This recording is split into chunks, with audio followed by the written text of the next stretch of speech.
কিভাবে বুঝবো যে আমাদের দোয়া আল্লাহ তাআলার কাছে কবুল হয়েছে? ভাইরা আমার, দোয়া কবুল হয়েছে এরকম নিশ্চিত হওয়ার মতো কোনো সুযোগ বা কোনো উপায় কোরআন এবং হাদিস থেকে জানা যায় না যে হ্যাঁ এই দোয়া কবুল হয়ে গেছে লিখে দেওয়া যায়, নিশ্চিতভাবে বলে দেওয়া যায়। তবে এই সম্পর্কে মুসনাদ আহমদে বর্ণিত আবু সাঈদ খুদরি রাদিয়াল্লাহু তাআলার একটি হাদিস আছে, সেই হাদিসটি আমাদের মাথায় থাকা দরকার। সেটি হলো নবী করিম সাল্লাল্লাহু আলাইহি ওয়াসাল্লাম বলে যে বান্দা আল্লাহর কাছে যদি কোনো মুসলমান যদি আল্লাহর কাছে কোনো দোয়া নিবেদন করে, দোয়া কবুলের অন্যতম প্রধান শর্ত হলো হালাল উপার্জন। সেটি ঠিক থাকার পর যদি কেউ দোয়া করে এবং সে যদি কোনো অন্যায় কাজের জন্য দোয়া না করে এবং আত্মীয়তার বন্ধন ছিন্ন করার জন্য দোয়া না করে, খারাপ দোয়া যদি না করে, তাহলে আল্লাহ তাআলা অবশ্যই তার দোয়া কবুল করেন। সেটার তিনটা প্রক্রিয়া আছে। এক, সে যা চাইছে আল্লাহ তাআলা সেটাই দিয়ে দিয়েছেন, হয়তো একটু আগে বা পর। দুই, আল্লাহ তাআলা সে যা চাইছে সেটা দেন নাই, কিন্তু আল্লাহ রাব্বুল আলামিন এর বিনিময়ে তাকে আজর পুরস্কার কিয়ামতে এমন দিবে যেটা এর চাইতে অনেক বড়।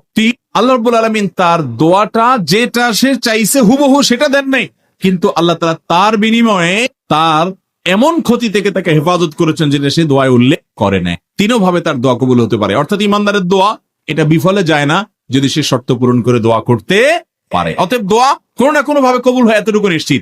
তারপরও বিভিন্ন উলামায়ে কেরাম, বিভিন্ন ইমামগণ তাদের অভিজ্ঞতার আলোকে বলেছেন যে দোয়ার পর এরকম পরিবেশ হলে, মানসিক পরিস্থিতি এরকম হলে সেই দোয়াটা আল্লাহর কাছে কবুল হয়েছে বলে সুধারণা করা যায়। এটা হলো তাদের অভিজ্ঞতার ব্যাপার, এটা কোনো কোরআন হাদিসের বর্ণনা নয়। তারা বিভিন্ন সময় অভিজ্ঞতা দ্বারা এটি দেখেছে যে দোয়ার সময় এরকম পরিস্থিতি হলে, মানসিক পরিস্থিতি এরকম হলে সেই দোয়া পরবর্তীতে কবুল হয়েছে দেখা যায়।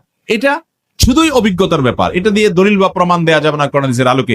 এ বিষয়ে ইমাম ইবনুল জাযারি রাহিমাহুল্লাহ উদ্দাতু আল হিসনুল হাসিন এই কিতাবের মধ্যে তিনি লিখেছেন, যদি কারোর দোয়ার সময় কান্না আসে, যদি কারোর অন্তরটা বিগলিত হয়ে যায়, দোয়ার পর কারোর যদি মানসিক প্রশান্তি অনুভব হয়, মনের ভিতরে খুশি খুশি একটা ভাব আসে, হালকা হয়ে যাওয়ার একটা ভাব আসে, তাহলে সেক্ষেত্রে সেই দোয়াটা আল্লাহর কাছে, বিশেষ করে চোখের পানি বের হয়ে গেছে দোয়ার পর এরকম হলে, দিলটা বিগলিত হয়ে গেছে এবং নির্ভার হয়ে গেছে, পাতলা হয়ে গেছে মনে হচ্ছে, আনন্দ এবং ফুর্তির ভাব আসছে, এরকম মনে হলে সে সুধারণা করতে পারে যে আল্লাহ তাআলা আমার এই দোয়াটা কবুল করেছেন। এবং ইমাম শওকানি রাহিমাহুল্লাহ সহ অন্যান্য অনেক ইমামগণ এই বিষয়গুলোকে বর্ণনা করেছেন, ব্যাখ্যা করেছেন এভাবে যে এগুলো বিভিন্ন ইমামদের অভিজ্ঞতা, জাস্ট এটুকু। এগুলোর জন্য কোনো সনদ বা দলিল তালাশ করার সুযোগ নাই, যেহেতু কোরআন সুন্নাহ থেকে নির্দেশিত সরাসরি কোনো বিষয় না। অতএব দোয়া কবুল হয়েছে এটা নিশ্চিত বলা কঠিন, কিন্তু এই সমস্ত আলামত দেখে অভিজ্ঞতার আলোচনা উলামায়ে কেরাম ইমামগণ বলেছেন দোয়া কবুল হওয়ার ব্যাপারে সুধারণা করা যায়,